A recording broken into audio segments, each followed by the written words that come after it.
Olá, irmãos, bom dia. Mais um domingo, mais uma escola dominical. Espero que seu dia seja muito abençoado. Nós estamos já aí falando sobre liderança na igreja, 3 domingos, e hoje nós vamos encerrar falando sobre o papel dos liderados, né? Falamos da Igreja Presbiteriana do Brasil, sua forma de governo, seus símbolos de fé, né? A importância de sabermos escolher os nossos líderes, tanto para presbíteros como para diáconos, e hoje nós vamos falar sobre o nosso papel como liderados, né? Como que nós devemos nos comportar para que a igreja caminhe em paz e que nós tenhamos sucesso e cumpramos aí a vontade de Deus, tá bom? A partir do outro domingo nós já retornaremos com as nossas salas, né, de escola dominical à distância. Teremos as 3 salas de casais, família, né? A sala de jovens e também de adolescentes, tá bom? Temos novidades aí também para o trabalho com as crianças, você aguarda aí que vai ser um período muito joia. Eu quero inicialmente ler 3 textos aqui das cartas de Paulo. Primeiro, Paulo escreve a Timóteo no capítulo 5, verso 17 da primeira carta, dizendo: os presbíteros que governam bem sejam estimados por dignos de duplicada honra, principalmente os que trabalham na palavra e na doutrina. Essa palavra é dupla honra, né? Então ela é muito interessante. Toda a Bíblia você vai encontrando Deus falando sobre a importância do princípio da honra, né? Não só na relação pessoal, até na relação nossa com as coisas, né? Com o dinheiro, né? Por exemplo, quando fala do dízimo, diz: honra o Senhor com a primícia dos seus bens, das suas rendas, né? Então, uma forma de honrar é dando a Deus aquilo que é o melhor. E aqui ele fala sobre os presbíteros, né, que presidem bem, aqueles que desenvolvem o seu papel, a sua função com tanta dedicação, com comprometimento, né? E a importância da igreja honrar esses homens. Timóteo, ou Hebreus capítulo 13, verso 17, ele já fala a respeito das lideranças e das autoridades. Obedeçam aos seus líderes e submetam-se à autoridade deles. Eles cuidam de vocês como quem deve prestar contas. Obedeçam-lhes para que o trabalho deles seja uma alegria e não um peso, pois isso não seria proveitoso para vocês. Então, dentro da honra existe a obediência e a submissão. Depois nós vamos falar sobre a diferença de obedecer e submeter. Mas faz parte da honra quando nós obedecemos às autoridades, às lideranças, né, que são constituídas por Deus, pessoas que Deus mesmo levanta para cuidar do seu povo, né, da sua igreja. E há uma dificuldade, né, talvez até por falta de credibilidade no nosso país, né, de respeitar as autoridades constituídas, né? Nós vamos falar sobre isso lá na frente, mas vamos voltar aqui para a liderança eclesiástica, né? A igreja, o corpo de Cristo, né? Quando a gente fala de igreja, a gente não está falando só de uma organização, né? Nós estamos falando, acima de tudo, de um organismo. O último texto que eu quero ler nessa introdução é 1 Tessalonicenses, capítulo 5, versículos 12 e 13. Queridos irmãos, honrem aos oficiais da sua igreja, que trabalham incansavelmente entre vocês e os advertem contra tudo o que está errado.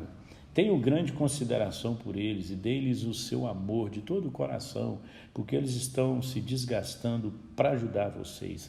Eu acredito que o grande problema da igreja hoje com relação à liderança, muitos crentes não têm consciência do que é o trabalho, né, de um presbítero, de um diácono, de um líder, né? Muitas vezes você não sabe o que está acontecendo, né? O quanto eles estão desdobrando, o que eles estão fazendo, e você não tem consciência da importância do trabalho deles. Mas existem homens que estão se desdobrando, né? Dando o máximo do que eles podem. Tem homens no diaconato e no presbiterato fazendo sacrifício, né? Dando além daquilo que eles podem para o bem da igreja, né? E o trabalho é desgastante. Por que ele é desgastante? Porque é um trabalho espiritual, né? Há uma luta contra as potestades e principados, né? E quem que Satanás vem atacar primeiro? Quando ele chega a atacar a igreja, ele já atacou a sua liderança, né? Os primeiros a sentirem o peso, né, na luta espiritual são os líderes. Então há uma carga muito grande, muito pesada sobre a liderança, e esse peso muitas vezes o líder está carregando sozinho. Então você pode honrar, né, e exaltar a Deus pela vida da sua liderança. Quando a gente fala de liderança, não é uma tarefa muito fácil, né? Exatamente por causa do nível de exigência da liderança da igreja, né? Exige um esforço muito grande. Muitas pessoas às vezes se encantam, né, com a posição de liderado ou de liderança, de oficial, mas muitas vezes as pessoas não têm consciência do ônus, né, que o líder paga para ocupar aquele lugar, né? E é muito interessante, a Bíblia vai dizer isso do Gênesis Apocalipse, que a forma como nós tratamos um líder, como nós falamos dele, né, pensamos a respeito dele, é a forma como nós vamos tratar aquele que os enviou, né? Há um texto, uma parábola que Jesus conta, né, sobre ele enviando os seus profetas, né, e o que eles fizeram com os profetas, e por último ele enviou seu filho e eles mataram seu filho. E aí há um peso muito grande, né, sobre essas pessoas, né? Nós podemos até dizer que nós tememos a Deus, mas se nós não respeitamos as autoridades da igreja, isso não é temor a Deus. Então eu quero falar sobre os deveres, ou os líderes devem ser honrados. Eu quero ler alguns versículos e comentá-los aqui. Primeiro, Filemon, Paulo escreve a Filemon, capítulo 2, verso 29 e 30, e ele fala sobre Epafrodito, né? Diz assim: recebei-o, pois, no Senhor com toda alegria e honrai sempre a homens como esse, visto que por causa da obra de Cristo chegou ele às portas da morte e se dispôs a dar a própria vida para suprir a vossa carência de socorro para comigo. Então, irmãos, preste atenção, porque é Deus que está falando isso, né?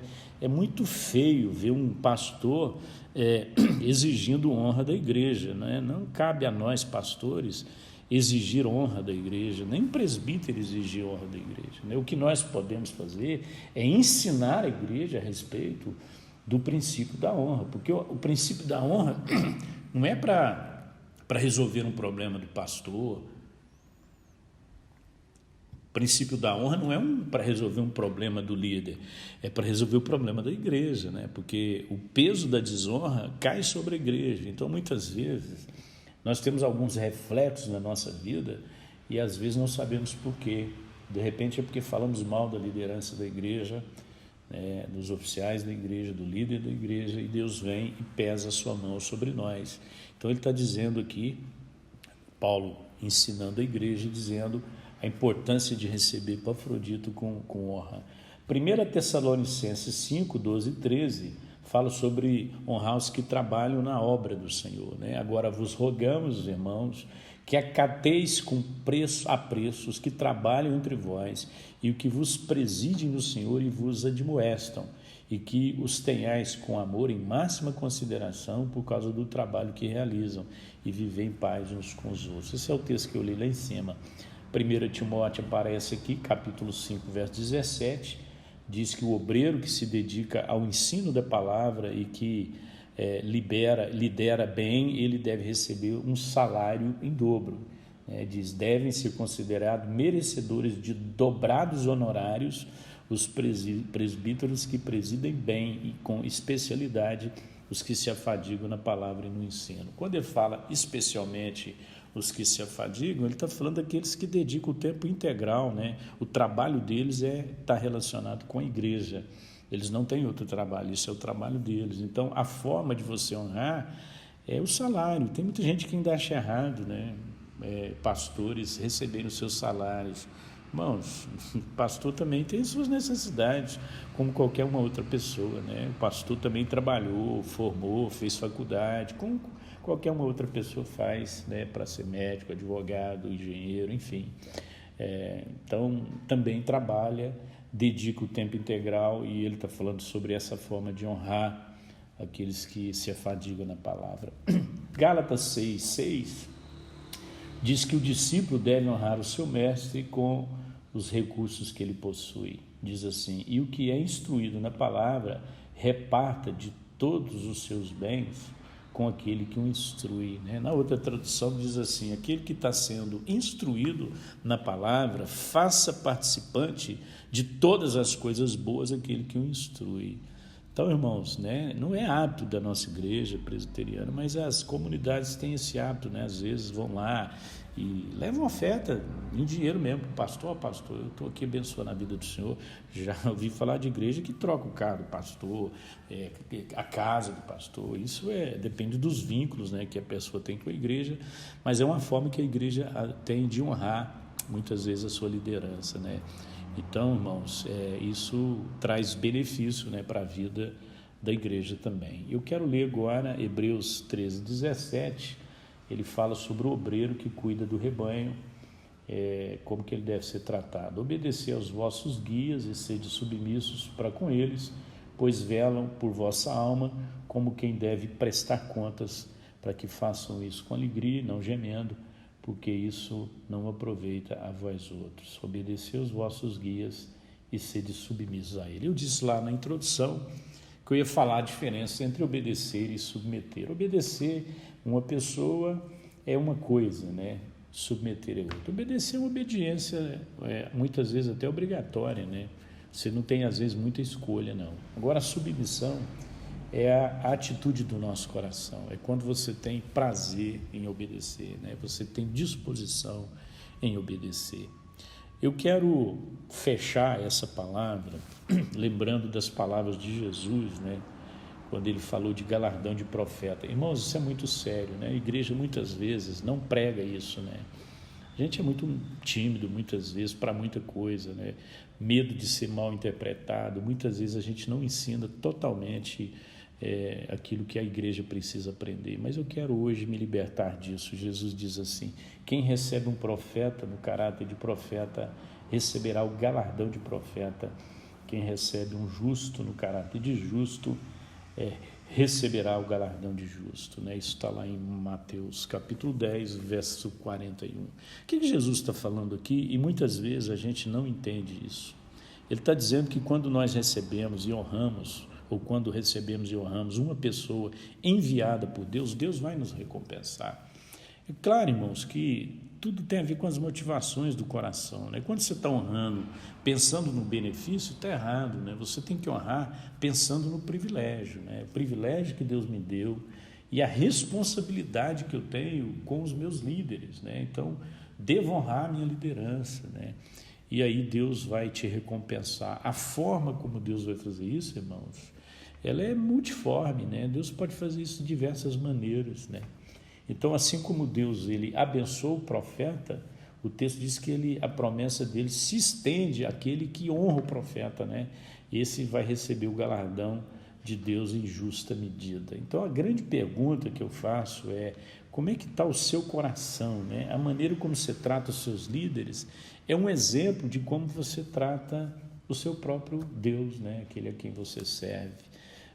Não dá para a gente falar sobre honrar a liderança sem mencionar aqui Davi, né? Quando Davi teve a oportunidade de destruir Saul, né? Saul estava perseguindo Davi por inveja, por loucura, por insanidade, né? Por uma série de coisas. O coração dele endureceu com relação a Davi. Ele começou a perseguir Davi e Davi teve a oportunidade de tirar a vida de Saul. E aí o texto de 1 Samuel, capítulo 26, versículo 8 a 10, eu quero que você preste atenção nesse texto e avalie a profundidade dele, né? Diz assim: Abissai rogou então a Davi: Deus entregou hoje o teu inimigo nas tuas mãos. Permite que eu o atravesse com a sua própria lança e o encrave no chão com um só golpe. Não precisarei dar um segundo golpe. Mas Davi respondeu a Abissai: quem levantaria sua mão contra o ungido de Yahvé e ficaria impune? E disse mais Davi: tão certo como vive o Senhor Yahvé, mesmo que a espada venha sobre a minha mão, mesmo que eu tenha o poder da espada nas minhas mãos, eu não tirarei a vida de Saul, porque a vida dele pertence a Deus, nas mãos de Deus está a sua vida. Deus haverá de feri-lo quando chegar a sua hora. Então, irmãos, olha essa palavra de Davi, que palavra profunda, né? Que atitude extraordinária de Davi. Então eu não me levantarei contra o ungido do Senhor. Irmãos, isso é muito sério. Muitas vezes a nossa mesa de refeição é o lugar de falarmos da liderança, criticar o pastor, criticar a família dele, criticar o presbítero, o diácono, o líder. Irmão, você está trazendo maldição sobre a sua vida. Deus trata o líder naquilo que ele falha. Se o líder tem algum problema, algum desvio de caráter, ele precisa ser corrigido. Mas isso não dá a você o direito de falar mal dele, né? Davi tinha oportunidades, Davi tinha motivos para tirar a vida de Saul, mas ele era ungido de Deus, né? E Davi o tratou exatamente, não como um insano, como um louco, mas Davi o tratou como ungido de Deus. Então, talvez a sua casa não é mais abençoada exatamente pela maneira como se trata a sua liderança. E eu quero terminar lendo Romanos, capítulo 13, o verso de número 1, que diz assim: todos devem sujeitar-se às autoridades governamentais, pois não há autoridade que não venha de Deus. As autoridades que existem foram por ele estabelecidas. Irmãos, eu não quero entrar aqui no mérito, né? Nós estamos vivendo aí uma disputa, né? Um partidarismo do Brasil muito grande, né? Uma força de direita, uma força de esquerda. Eu não quero entrar nesse mérito, não, irmãos. Nós precisamos aprender a honrar os líderes, os governos, né? O presidente é tratado com deboche, o presidente é tratado com uma forma tão agressiva. Está lá, irmãos, vai brigar com Paulo. É Paulo que está dizendo que toda autoridade foi instituída por Deus. Então Deus muitas vezes levanta um líder duro para tratar o povo, né? Deus usou os caldeus como uma navalha alugada para poder tratar o povo de Israel. Deus usou o Egito, né, para tratar o seu povo, né? Então Deus usa até a forma como alguém lidera para nos tratar. Então você precisa aprender. Não temos o direito de debochar e falar mal da liderança. Nós podemos até discordar, mas o nosso papel é orar e honrar a nossa liderança. Pai, nós te pedimos nessa manhã que nos ajude a entender o nosso papel como liderados, nos ajude a entender o princípio da honra, Senhor. Nós queremos fazer aquilo que agrada o teu coração. Oramos assim em nome de Jesus. Amém.